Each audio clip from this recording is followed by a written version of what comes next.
Hi, everyone. Welcome to our monthly music club of Harp Music. And this is our September monthly music club. Give people a few minutes to join here. And here's Allison. So I'm Kimberly Rowe from Harp and we have with us today Allison Reese, also from Harp And we have two guests with us. But before we introduce them, Allison, we have a couple announcements to make from Harp We do. So if you are a HarpCom subscriber, hopefully you have received our new September-October issue in the mail. Mine arrived last week, so hopefully you have yours. And if you are not a subscriber, you can subscribe online and get access to this current issue as well as our complete library of back issues that dates all the way back to 1993, if you can believe that. So we encourage you to go do that if you are not already a subscriber. And if this is your first time joining us, and you like what you have been playing and seeing this month in our monthly music club, we'd encourage you to check out our website where we have all of the previous months dating back to January of our monthly music club. We have recordings of our live events with our artists, as well as links to all the music. There's a lot of really great tunes. I don't know how many of you have been here for previous months. I see a few familiar faces, so I think we have some dedicated club members here, but definitely check all those out. There's a lot of really great music that we've highlighted so far this year, and lots of good tunes to come. So let's see, we'll be announcing our October monthly music club selections here in a couple of weeks, so stay tuned for that. Um, if you are not, you probably are on the mailing list if you're here today, but just in case you aren't, we will put a link up to sign up for that mailing list so you hear about what next month's tunes are, and when our next live event is, and you tell all your friends to join us. Um, and I think that is it for our announcements. Kim, I don't think I'm forgetting anything, am I? I I don't think so. think so. I think that covers it. Yeah. Um, so I guess let's get on to introducing our special guests. We have two guests with us today, both Harp music artists. We have Miranda Adams coming from New Jersey. Miranda is the arranger of our Lever Harp piece, which is Bach's Prelude in C. We also have Jacqueline Polloff, who we'll hear from later, who is the composer of our pedal harp selection, Rose Red. But we thought we'd start by asking Miranda some questions. And I think, Miranda, you have a little presentation planned for us. So do you want to just take it away? Sure. Well, thank you, Kim and Allison, for inviting me, and it's great to meet Jacqueline finally. I've seen many of her things online. So this arrangement is the prelude from the Cello Suite #1. And I played at a hospital for about 3 years, and normally I'm a pedal harpist. But of course, I learned on my line and Healy troubadour for many years. And I played this smaller harp in a lobby at a hospital. And a lot of times people were walking by. I'm not trained to play bedside or anything, but people would walk by on their way to tests, and people love classical music, and just to get kind of the essence of the piece. This is not the entire piece. If you know the work, the center section is really chromatic. So the arrangement's only 2 pages long. It just has one or two C-sharp lever changes, and there are other arrangers who have made the longer version. It has a regular ending and then an optional ending, and I'll show you a little bit how those two endings work in a little bit. Some ideas if you already have the piece, which I hope you do. It starts out with this pattern, which is really familiar.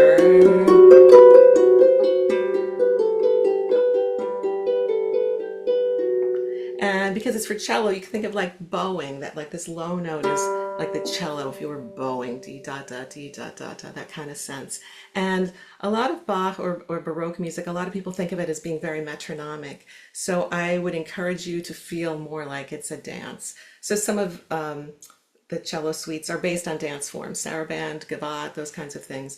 The prelude doesn't give us a lot of information as to what to do with it. But if you can think of the chord structure, that it's kind of building tension, and it's going to this, listen to that, and then it resolves. So that as you're playing, you're building to the next chord. And then this is the tension. And then it resolves. So if you hear Yo-Yo Ma play it, or any cellist, you'll hear that they don't play it the same way every time in their recordings. And so I'm hoping that as you play this, you'll be encouraged to play not metronomically and make it kind of organic. You might practice to get it a certain way, but then in the moment, let it dance, let it sing. You might have seen this, that I'm using a lot of wrist action, and we all have different hands, we all have different techniques. You might have heard, I call it using your wrists, or souplesse. Some people say oscillate. So whatever term works for you, maybe think about that to let the string ring, so that you're not going back to the strings so quickly, that you can get the strings to ring. The section at the end,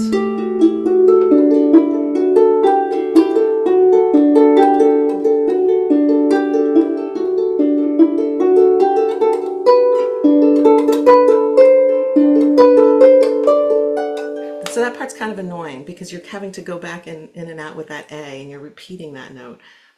So if you can think of, again, maybe using your wrist, staying away, like, if you were doing a trill, you stay away from the strings. But the optional ending is to use harmonics. So you don't have to do any of that. You're not in your way.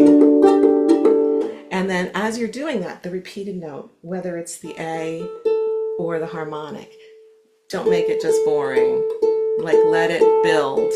Think of what the melody is. Like, where is that line going? And then use this to crescendo. So that repeated note stays below the melody, but it's really building. I'm going to play the ending for you with the harmonics.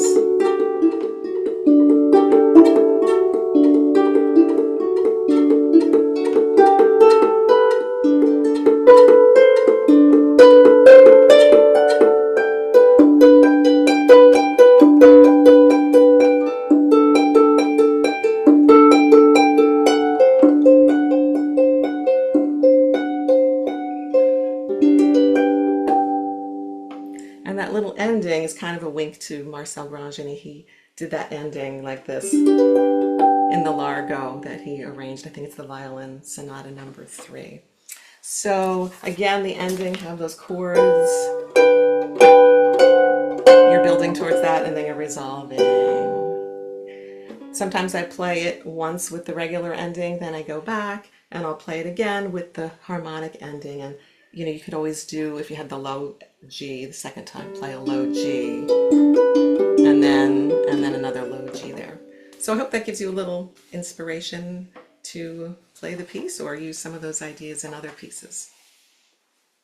Thank you, Miranda. It's beautiful. I love this arrangement so much because everybody recognizes this melody, whether they know where it comes from or I just think it's just so recognizable, and you've made it so accessible. It's amazing to me how great it sounds on so few strings. Was that important to you to make an arrangement that was accessible to a small harp?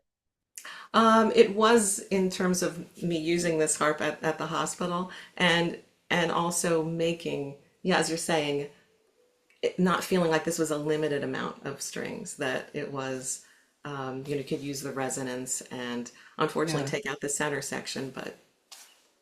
Yeah, well, I don't think you miss it. It sounds great. You mentioned working at a hospital. How often do you do that? How often do you volunteer? I'm not there right now, but I was there for about 3 years. It was once a week.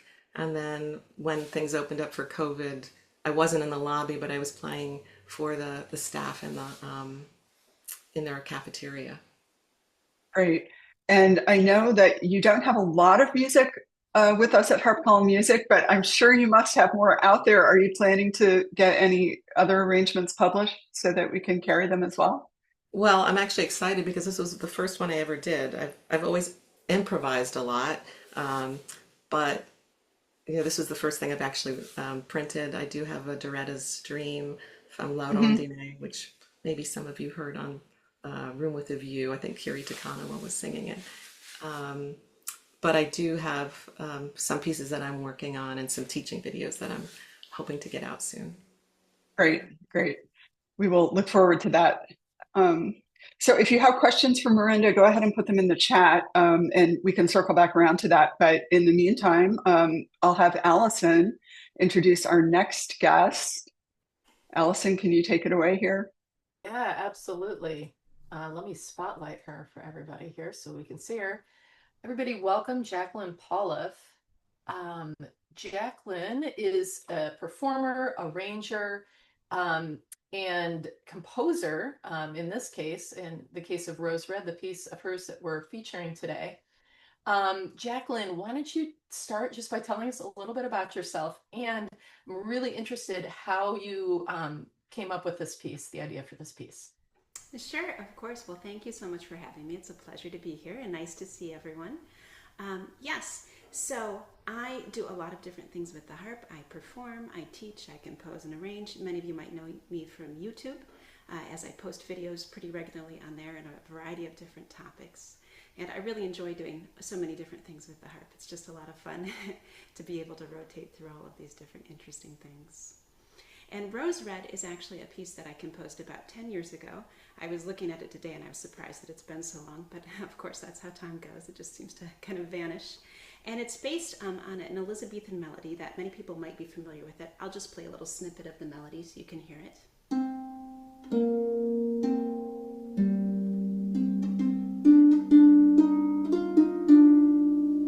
And then it keeps going from there. And I actually learned that as a song as a child. I would sing it and I thought it was really beautiful, and it has kind of a lovely haunting quality. And I think frequently when it's sung, people sing it as a round. You can do these really kind of elaborate things with a choir.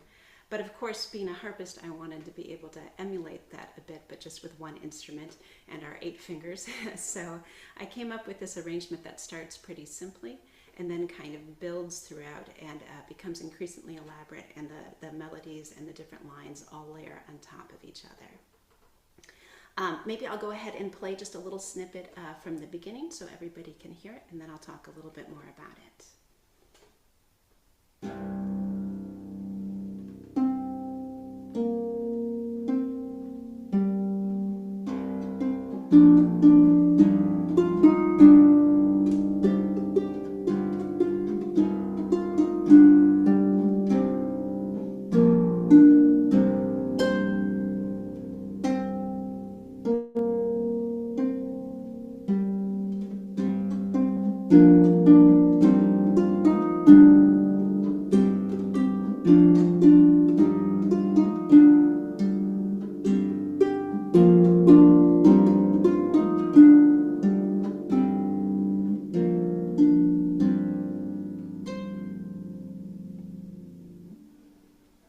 So again, just to get kind of a little bit from the beginning of the piece, and it keeps building from there.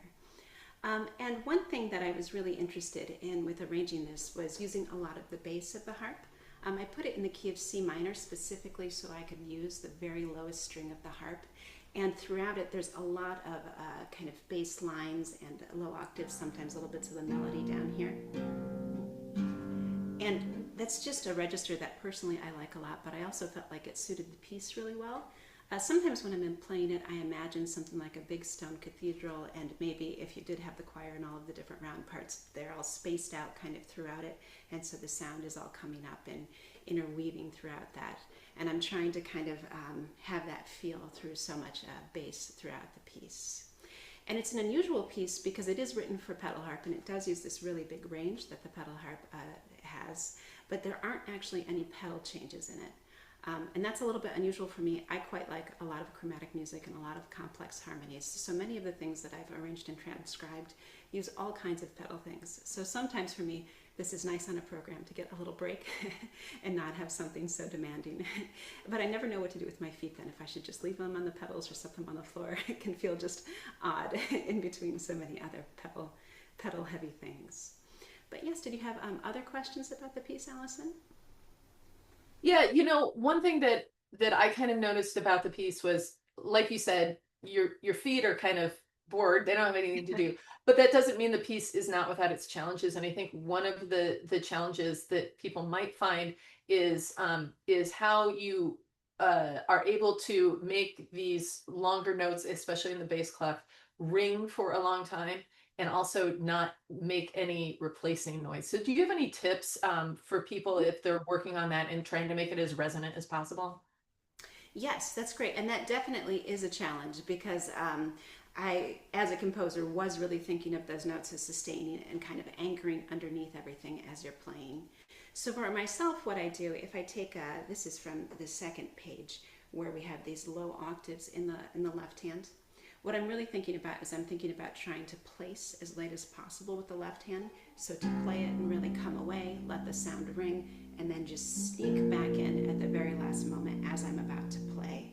And sometimes, even though I'm using a flat hand for a lot of it, I'm not using it in a way to muffle abruptly, the way you might with something that maybe has a little bit of a jazz flair or something to it. So I'm not cutting it off as I come back in, but instead I'm just kind of sneaking back in and really letting the resonance of the next string come out. Another thing that I think is great in practicing something like this, which as it builds and adds these additional voices, is it can be useful to practice the different voices in different combinations. So for example, at the end of the first page, we've added a third voice. I'll just take the first measure as an example. So the first measure, complete, would be this. So you have both the bass notes down here in the left hand, then you have a melody in the middle of the harp that I'm splitting between my hands, and then you have a top voice up here with these added chords. So I think a great way to practice passages like that are to just do 2 of the 3 voices and rotate around so that you're covering all of them. So you could do the bass notes plus just the melody, but not the top voice. And then you could do the melody plus just the top voice, but not the bass notes. Let me think about my hands for a moment. And then you could do the bass notes and the top voice, but not the melody, which is probably the easiest one, and then put it all back together. And I find that practicing like that is great to work on the coordination of all of those different things happening and moving around, and then also to try to hear that they're all phrasing nicely, that the melody is carrying through and then the bass sounds separate. Sometimes with that, I also imagine orchestrating it, and I think about how the bass section of the orchestra would be really, pulling on their bows to have the lovely low sound over there, and then maybe this is the woodwinds, and then this is just the piccolo up here or something. So I try to kind of really emulate the different sounds and colors throughout that. Yeah, I mean, as everyone can hear, there's a lot going on. So it's a good thing there are no pedal changes because it would be even more with that. So yeah, definitely a lot to think about musically and working on those phrases and everything. Someone in the chat asked if this is playable because it's in C minor, if it is playable on lever harp. Can you speak to that at all in terms of the range? Sure. I have had a couple questions about that. Actually, I've just had some requests that for some of my things that are almost playable on lever harp, that maybe I make a second version, which I'm certainly willing to consider, although I'd have to find the time. Sometimes that's the biggest challenge. So I think you could play it on the lever harp, but it would lose something because you wouldn't have this lowest octave of strings, and those certainly come up in various spots, so it would lose some of the depth. And then I was looking at it earlier, it goes up quite high. It does go up to the highest C string, which if you have like a 36 string lever harp, that would be the top string, say, on a troubadour harp. So you would have the range up there. So there would have to be some modifications for it, but certainly would be possible with the key with 3 flats and everything on the lever harp. Mm-hmm. Great. So Jacqueline, you have some different things available on Harp Column Music that folks can check out, and we put a link in the chat so that people can check out everything you have available. But do you have any new titles, or maybe some lever arrangements of pedal titles that people can look forward to? Sure, yes. So I'm always working on things. I have so many different ideas and projects in various stages of completion. But coming out or I guess I should say most quickly in the future, is I have a collection of choral repertoire. So these are harp parts from different choral repertoire. So they are all for the pedal harp, not for the lever harp.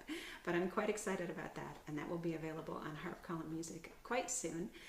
So that's very exciting. And then other things that I have coming up, I'm trying to think. I don't think I have anything else that I've announced, but I've got various projects that I'm kind of finishing up. And some of my current offerings do include a few lever harp things as well as pedal harp, although I am myself primarily a pedal harpist. Great, great. Well, thank you, Jacqueline. We're going to bring back Miranda here and Kim. And if anybody has any last minute questions for either of our guest artists today, please put those in the chat. I wanted to mention, Allison, that we picked both of these pieces because they kind of, to me, had a little bit of a back to school feel. I thought that Rose Red would just be a really good opportunity to practice, sound and big chords. And Miranda, I thought your piece would just be really good for practicing technique, especially if somebody's a little bit newer to the harp. I was wondering, do you have any more practice tips you could give us for people maybe just getting back into the swing of things after the summer? I think for me, it's getting students to be connected with chordal structures, because if you think about piano, violin, scales are kind of the basis. I think with us, it's if you just really get used to doing your inversions and feeling like that you just know where they are, the shapes of your chords. With this piece as well, you figure out what is normal, so to speak, in the pattern, and then what's not kind of unusual, and then you feel the shape of it, and then you just go back and forth with the pattern. So the more patterns you can find, and turning things into, I would say, words as opposed to just letters, that we're not just looking at individual notes, we're looking at, oh, that's a whole scale, that's a whole arpeggio, and name it if you can, or at least know the shape of it. Yeah, that's really great advice. I'm stealing that, words instead of letters. Okay. I'm going to use that. Yeah. And speaking of back to school, Allison, I see someone in our audience out there, Robin Gordon Cartier.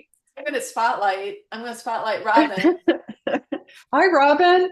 I was going to introduce your class, but I don't see the class there anymore. Did they have to leave? The bell did ring, and so one class left and another class is coming in.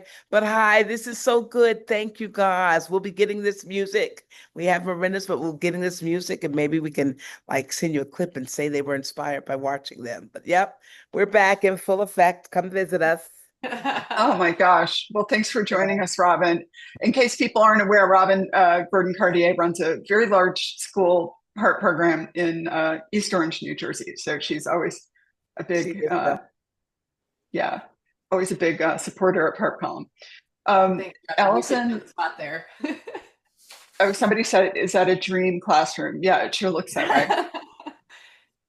For sure. Anything else we need to let people know today?